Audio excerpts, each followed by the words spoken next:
Paulo Amarante, vou pedir para você contextualizar, porque isso aqui vai ser praticamente um programa dentro do 11 News, à parte, para a gente falar de saúde mental, para a gente falar da PEC 45, que está tramitando nesse momento no Senado, que é a proibição de qualquer, na verdade, a punição, né?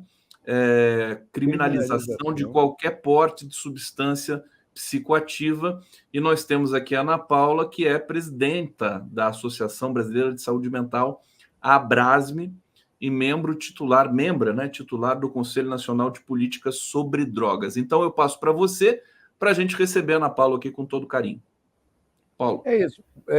Bom dia, boa tarde, né, Conde? Boa tarde. Boa tarde. É um prazer, realmente. Eu sempre fico muito feliz de poder ouvir o João, ouvir a Maíra, você. Para mim tem sido a terça-feira um dia importantíssimo para poder atualizar, refletir sobre as questões que estão rolando aí no mundo e no Brasil afora.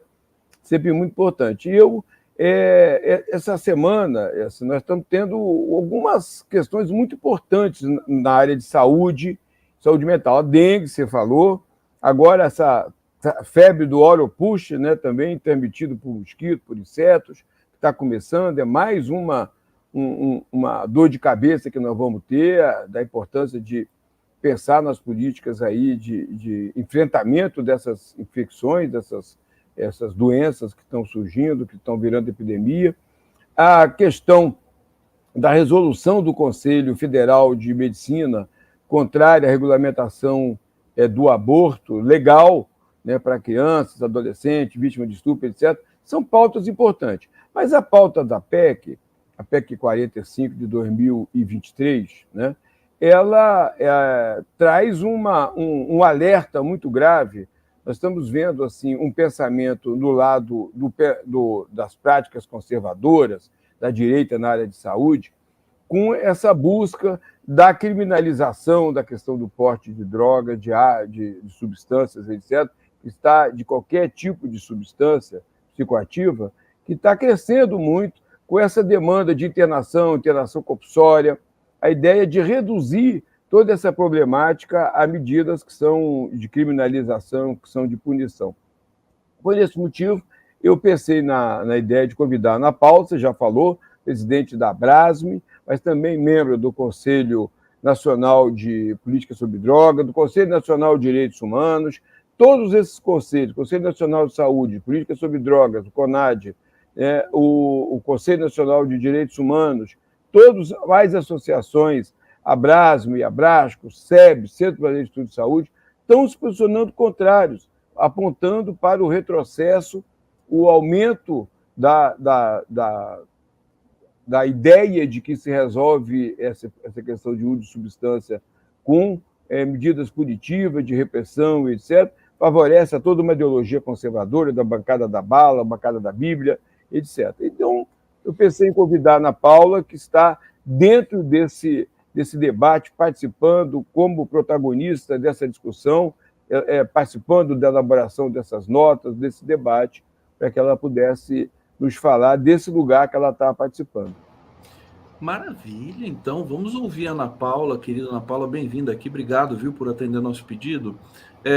Queria um desenho geral, inicial, teu, sobre esse debate, sobre a criminalização total. Aí, como é que você está sendo ouvida? Você tem conversado com as autoridades, senadores e parlamentares sobre isso? Ana Paula Gujor.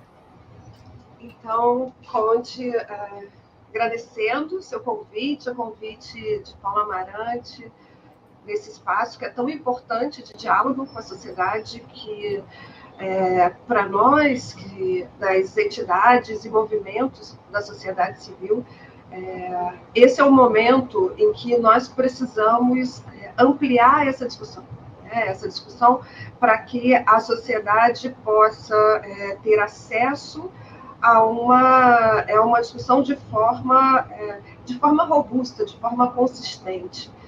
Você me pedindo para fazer esse desenho, um panorama geral, eu poderia dizer, para tentar ser direta e não hermética. Eu acredito que, primeiro, é importante a gente dizer do que se trata essa PEC.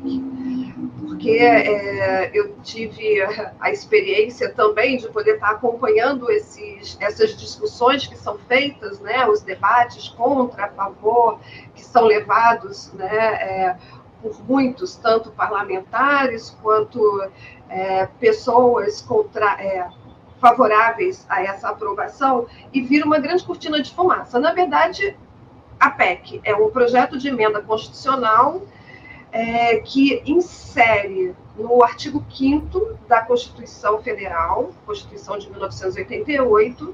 O artigo 5º é um artigo sobre a garantia dos direitos fundamentais. Então, ela insere nesse artigo 5º de garantia de direitos fundamentais um item que aponta para a criminalização da posse e do porte de todo e qualquer tipo de drogas ilícitas, consideradas ilícitas, né? Então, é disso que a gente está falando, de inserir no artigo 5º a criminalização de todo e qualquer tipo de droga que hoje é considerada ilícita, diferente do que vigia até então, aonde esta discussão sobre política de drogas dizem respeito a uma legislação ordinária e a regulamentações específicas dos diversos ministérios envolvidos.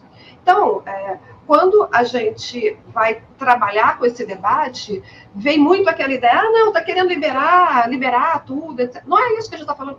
A gente está falando de não incluir na Constituição, de obedecer os ritos, que são os ritos pressupostos nos processos democráticos, que são os ritos dos debates com a sociedade, no caso, audiências públicas, no debate com o parlamento, e, a partir disso, se estabelece leis ordinárias e não se insere na Constituição. Isso é do que a gente está falando. Tá? Um outro aspecto que é muito importante que a gente levante, né, é uma problematização. Eu não vou me aprofundar, porque eu sou, né, do campo da saúde, das ciências da saúde, eu sou psiquiatra, e a minha pós-graduação diz respeito a isso, né, sou doutora em saúde pública, mas nesse diálogo amplo, interdisciplinar que nós temos travado, nos parece, e isso está apontado numa nota técnica que foi aprovada recentemente pelo Conselho Nacional de Políticas sobre Drogas, que há uma inconstitucionalidade nessa proposição. E uma inconstitucionalidade porque, nesse artigo 5º de garantia dos direitos fundamentais, está não se contemplando esse olhar sobre o direito individual, a liberdade individual e a liberdade e o direito à sua privacidade. Isso é um. E o outro é onde se diz sobre a lesividade, que fala, né, se você está portando, usando, e isso não se constitui em um dano, em um risco, e uma lesa ao outro, então a gente está incidindo, né, também contra um princípio que já está pressuposto nessa Constituição, incluindo aqueles que são cláusulas pétreas, ou seja, são cláusulas que, em sua construção na Constituinte, se estabelece que só podem ser mexidos no caso de se instituir um novo amplo debate constituinte com a sociedade. E esse artigo 60 está sendo lesado quando, por conta das suas questões individuais, né, individuais não, coletivas, eleitoreiras e de disputas, né, nos seus espaços de garantia aí dos seus votos e dos seus retornos econômicos e por aí vai, se está fazendo uma mudança situacional dessa Constituição, né? Então, o que a gente... esse no aspecto legal. Se a gente pensa no aspecto, e aí eu vou ser bastante direta, essa PEC é uma PEC que há um consenso entre aqueles especialistas e essas entidades que fazem esses estudos, que é uma PEC racista. Por quê? Porque todos os problemas que nós temos hoje no âmbito da política de drogas, seja no âmbito da segurança, seja no âmbito da saúde, em nada essa PEC transforma, ao contrário, né?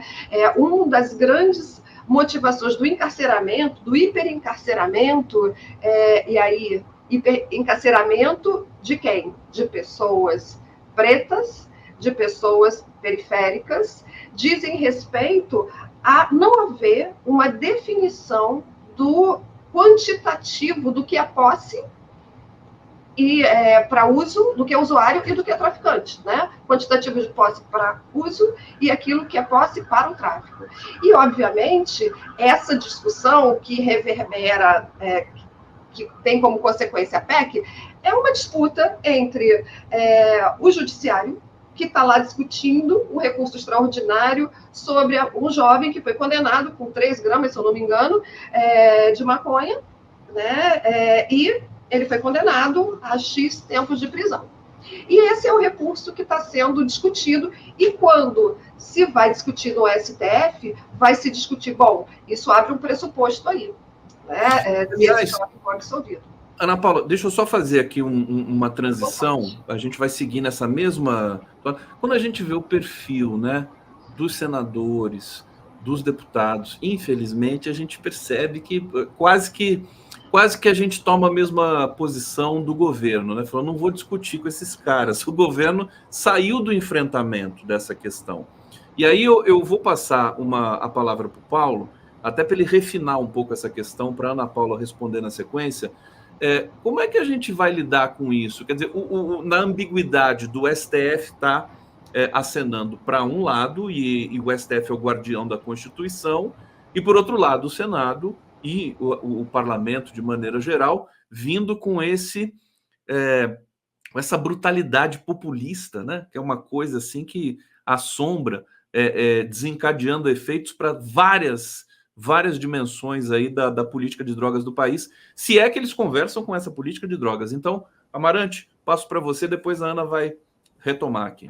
Conde, eu penso que essa PEC, ela obscurece a discussão, ela apaga a verdadeira questão, né, do uso de substâncias na sociedade. Ela, por exemplo, ela retira do palco do debate as pessoas que têm algum tipo de uso problemático, né? A pessoa está possuindo alguma substância, ela tem um uso problemático, né? Que se fala assim, no senso comum, dependência química, ela precisa de um apoio, está vendo? Não, tudo isso vai ser transportado para o lado da criminalidade, não é? Então, não vai ser pensado como atender essa pessoa, como cuidar dela, como ajudá-la. A experiência nossa com o tratamento de pessoas com uso problemático com drogas demonstra que muitos querem sair do uso de drogas, pedem ajuda, drogas lícitas, ilícitas, inclusive drogas psiquiátricas. Pedem, pelo amor de Deus, pedem socorro, porque querem parar, querem desmamar a droga psiquiátrica, a droga ilícita que ela utiliza, a droga lícita como o álcool, né? Então, você vai pegar parte dessa questão relacionada às drogas ilícitas e vai transportar isso em problema de criminalidade. Como a Ana Paula falou, a questão da quantidade, que pode ser um problema, é debatido em vários países, há diferentes abordagens em relação a isso. Você pode, hoje, acabar com essa discussão. Qualquer pessoa, com qualquer quantidade é criminalizado, o que também facilita muito a plantar, né, a forjar o uso de pessoas, e isso levar pessoas cada vez mais. As prisões estão lotadas, a gente sabe de pessoas negras, de pessoas pobres, de pessoas, né, de classes populares, que são levadas a essa ideia de que são traficantes. Então, eu acho que essa é um debate que o Senado, a iniciativa do senador Rodrigo Pacheco, está jogando para o seu público, né? Um público conservador que acredita que a questão é porrada. Por isso que eu falei, a bancada da bala. É prender, exterminar, é isolar, é segregar, entendeu? É retirar, institucionalizar, e não pensa em políticas públicas. Eu sempre falo, além da política de saúde que está de uma certa forma, organizando a ideia da política sobre drogas, existem outras políticas públicas. A questão de drogas não pode ser pensada nem como questão jurídica exclusivamente, judicial, né? Nem como questão só de saúde. Tem a ver com trabalho, com dignidade, com direitos humanos, com ingresso social, com educação. Aquela pesquisa que foi feita, famosa pela Fiocruz, que Osmar Terra proibiu a divulgação, ele queria que a Fiocruz provasse que as pessoas que estão nas chamadas cracolândias estavam ali por causa do crack, que destruiu a vida delas, elas começaram a usar crack e a vida delas desmoronou, elas foram parar. E a pesquisa demonstrou que não. Elas estavam ali porque elas são pobres, elas são desfiliadas, elas estão fora do mercado, elas estão fora das políticas públicas. E o Osmar Terra proibiu a divulgação da pesquisa, né? Isso que a Maíra também falava. A ciência, ela não é totalmente a verdade, mas ela aponta, ela é plural, ela tem possibilidades, ela revela coisas que não é ideologia, que você diga, não, isso é porque é vagabundagem, isso é coisa de criminoso, etc. Então, desloca essa questão. E o Senado, então, agora está enfrentando, levando para um lado um debate que é muito mais amplo e que precisa ser feito. Deixa eu, então, passar para a Ana Paula aqui com a seguinte questão. Ana Paula, você é presidente da Associação Brasileira de Saúde Mental, que é a Abrasme, e membro titular do Conselho Nacional de Políticas sobre Drogas. Eu quero saber como é que você está travando a interlocução, se é que você está, com as autoridades ali do parlamento, e se não era o caso, já que é uma questão de saúde pública, na visão de vocês, do Ministério da Saúde estar envolvido também numa negociação junto aos senadores. O que você acha dessa questão que é mais política, né, Ana Paula? Sim.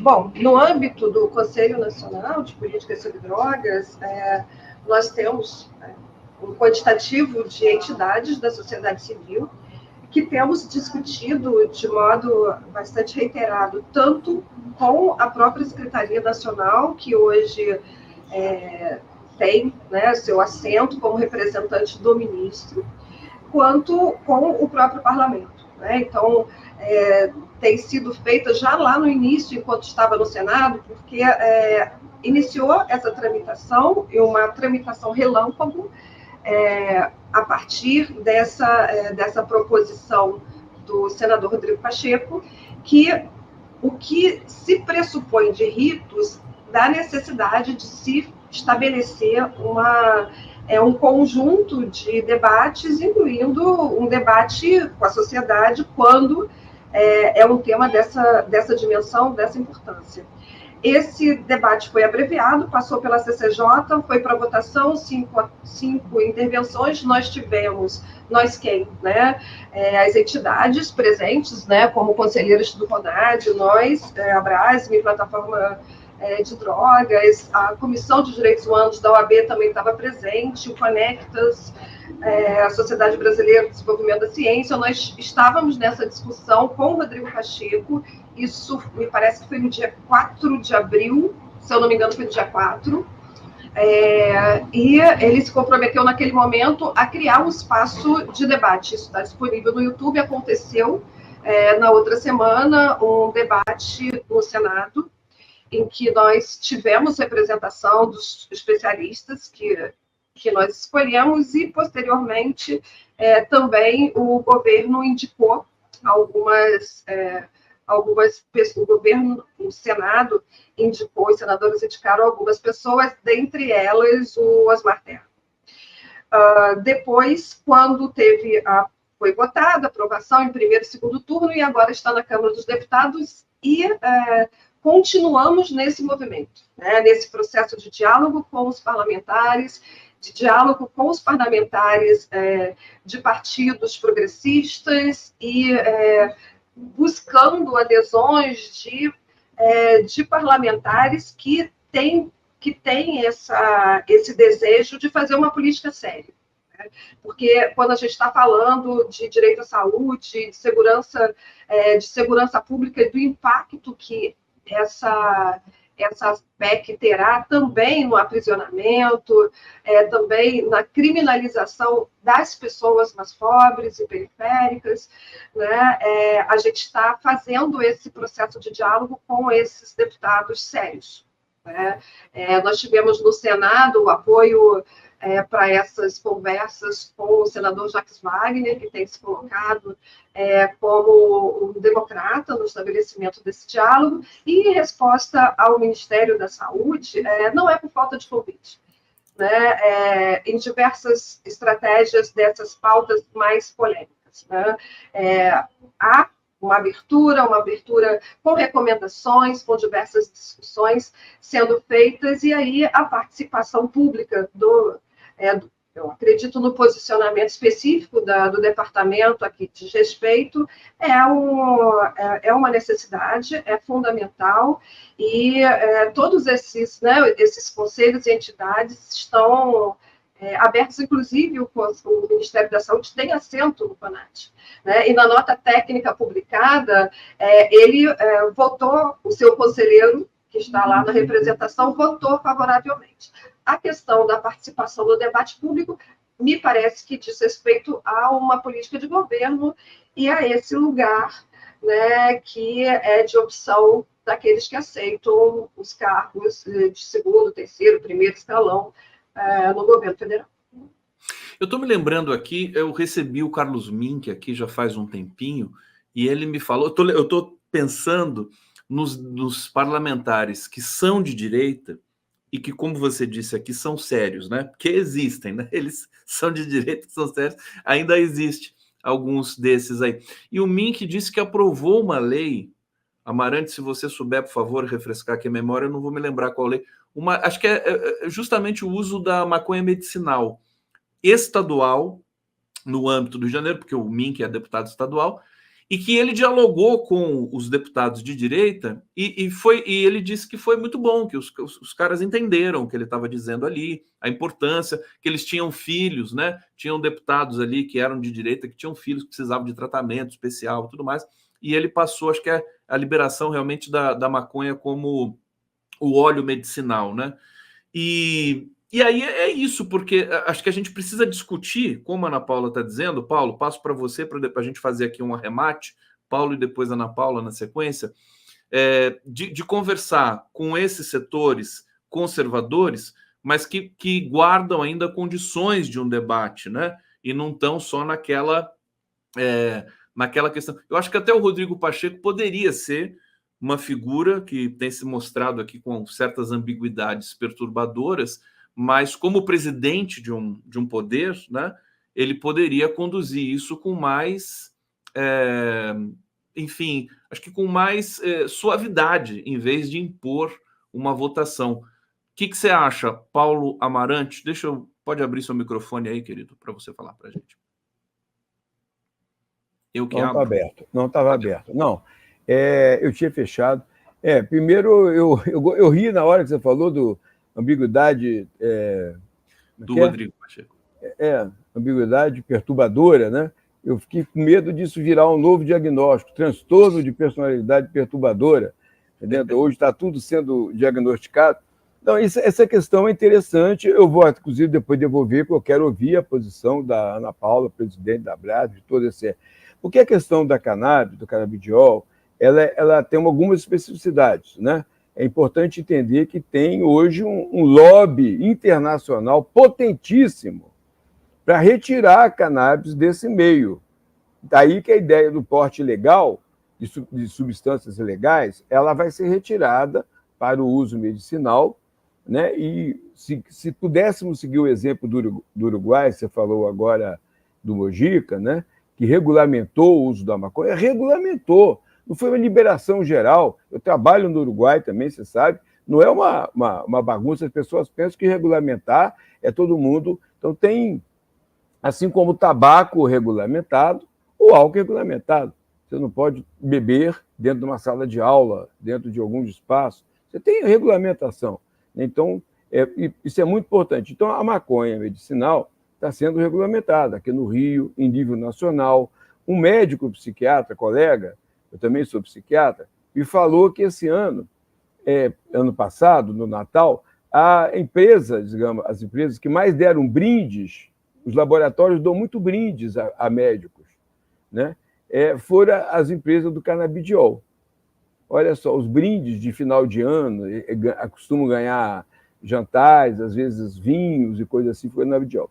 Existe um lobby muito importante aí, e, claro, ao mesmo lado, eu tive na comemoração, numa cerimônia na Câmara dos Vereadores do Rio de Janeiro, com o Siddhartha Ribeiro, quando ele foi homenageado, muitas entidades produtoras do óleo, né, da maconha, do canabidiol, estavam presentes, com muita resistência, porque há muito conservadorismo, há muita pressão.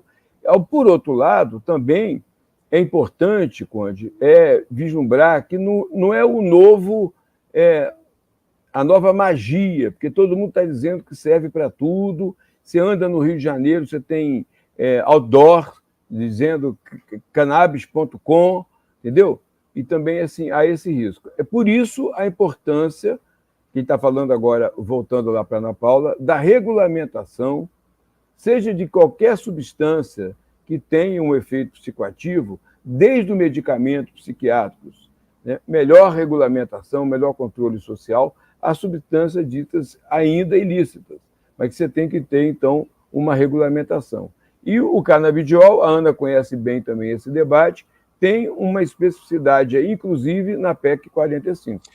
Eu acabei até misturando, porque um assunto é um assunto, outro assunto é outro assunto, embora eles tenham interligações. Agora, Paula, vou pedir para você, a gente está terminando aqui o programa, recado que você poderia dar para a sociedade brasileira com relação a esse tema, assim, para o leigo, para a pessoa que está ali, que não consegue entender direito o que está acontecendo na legislação brasileira, até porque você tem essa disputa entre judiciário e legislativo. Eu queria que você desse essa mensagem para a gente aqui. Ana Paula Gujó.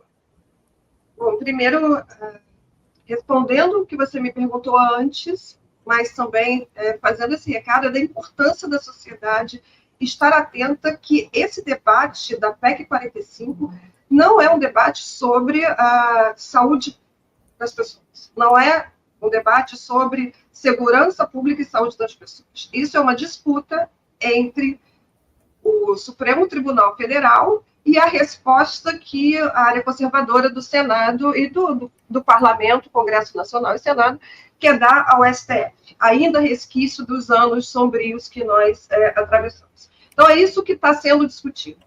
No âmbito da saúde coletiva, da saúde pública, sabe-se que a criminalização, ela gera uma restrição do acesso às pessoas, restrição do acesso ao cuidado, porque a pessoa, para buscar cuidado, ela precisa se sentir segura para ser acolhida, para ser tratada. E quando parte-se do pressuposto que quem usa é criminoso, essa pessoa que usa, quando existe algum problema, ela não vai buscar ajuda. E depois, olhando os dados estatísticos no âmbito da segurança pública, o que se vê é que a grande questão é essa regulamentação. Não vou nem discutir descriminalização e regulamentação, vou discutir aquilo que está bem claramente colocado. Não existe uma diferença entre usuário e traficante, e isso diz respeito a uma regulamentação ordinária. Hoje, quem define é o delegado. O delegado que representa instituições que, tradicionalmente, possuem os seus preconceitos. Então, se ele encontra uma pessoa preta com 10 gramas no Morro do Alemão, ele é traficante. Se ele encontra uma pessoa branca de olho azul passeando em Ipanema, aquilo ali é o quê? Usa para os amigos, né? Vai dividir com os amigos. Então, essa é uma questão. A questão da maconha medicinal é um caso à parte, porque, ao mesmo tempo que, ao não se criminalizar o CBD, não se pensa que existe a maconha medicinal, né? O óleo, o óleo pode usar, tá bom, mas vai vir de onde? Se todas as associações hoje necessitam para funcionar, de uma autorização de liminar judicial. Então, se tem pessoas, grupos de pais, de mães, de pessoas que necessitam fazer o uso medicinal e que precisam funcionar sob liminar, sob o risco de ser preso a qualquer momento. A solução para isso importa. Então, enquanto você pode pagar 300, 400, 100 e pouco, você vai pagar R$2.000. Ontem eu estava conversando com uma pessoa que eu atendo clinicamente e ela pagou por um vidrinho R$1.200. E aí esse vidrinho é importado. Esse pode.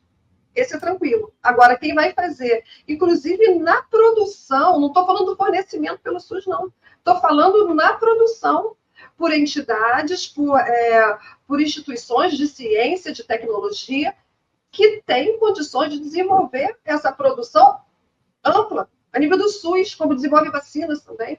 Por que não pensar nisso? Está perdendo um mercado gigantesco, inclusive para gerar emprego, nessa questão da cannabis medicinal.